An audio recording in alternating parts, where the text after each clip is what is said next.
Chers amis, Rosh Hashanah arrive et nous prions tous d'avoir Bezrat Hashem une bonne année. Les gens qui n'ont pas d'enfants, ils vont prier pour avoir des enfants. Les gens qui n'ont pas une bonne parnassa, ils vont prier pour avoir une bonne parnassa. Les gens qui ont du mal à se rapprocher d'Hachem, ils vont prier. Question, en quels termes prier? Est-ce que quand on prie, il faut prendre des gants? Ou est-ce qu'au contraire, tu peux prier tranquillement?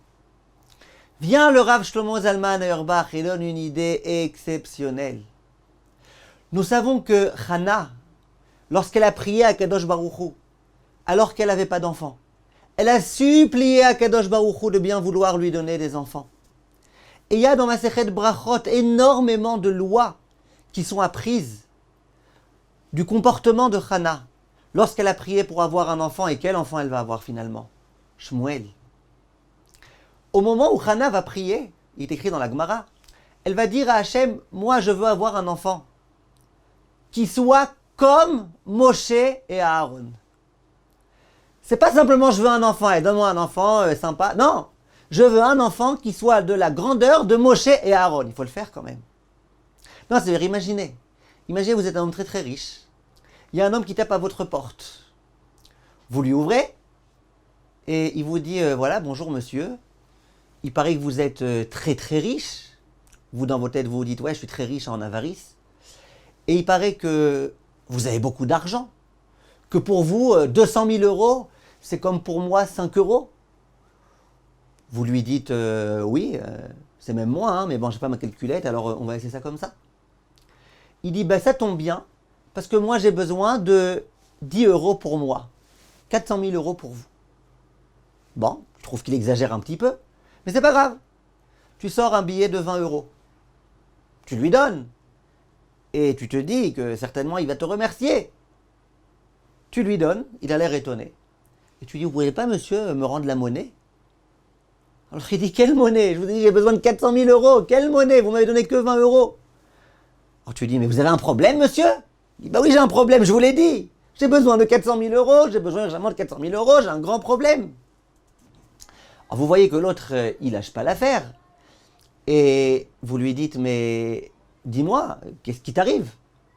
Tu viens demander à quelqu'un, mais tu t'imagines bien que ce quelqu'un ne va pas te donner toute la somme. L'autre il te dit ah si moi on m'a appris à toujours voir tout en grand. Ah voilà, je vois tout en grand. Qu'est-ce que tu vas lui dire à cet homme-là? Tu vas dire, écoute, viens, je vais t'apprendre à dire quelques mots. Répète après moi. Halom tov, halom shalom. Genre, je peux toujours rêver. Mais attends, c'est pas comme ça. Tu viens voir quelqu'un, tu lui dis, j'ai besoin de 400 000 euros. Dis-lui si vous pouvez me dépanner un petit morceau de pain. Si vous pouvez me dépanner un petit poisson pané. Si vous pouvez me... Mais c'est pas comme ça que ça marche. Tu viens, 400 000 euros. Il paraît que pour vous, c'est comme pour moi 10 euros, donc ça va, vous pouvez me donner. Oh! En d'autres termes, quand tu viens demander quelque chose à quelqu'un, et il faut faire attention, de quelle façon tu demandes, combien tu demandes, il ne faut pas exagérer.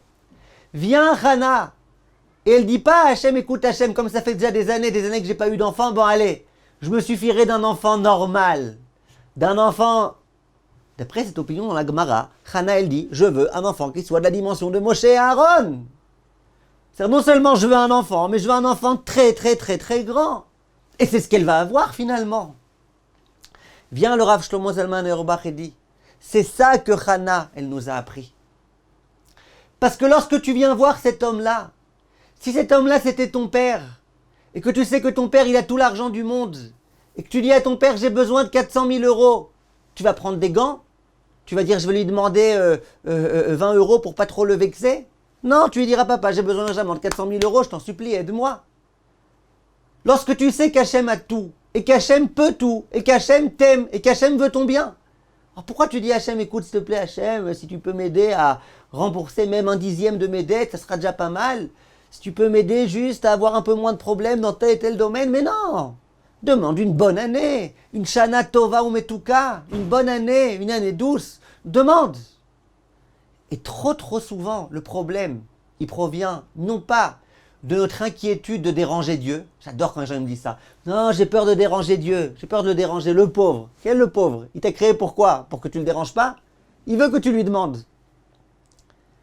N'ayons pas peur, mes chers amis. Si tu as peur de déranger Dieu, ne fais pas de Haverot. Quand tu fais des Haverot, tu le déranges Dieu.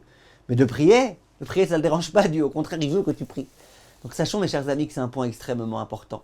Sachons qu'Hachem peut tout et qu'Hachem veut nous aider. Et donc demandons vraiment et véritablement, Bezrat Hashem, Shilanu Shana Tova ou Metuka. Amen ve Amen.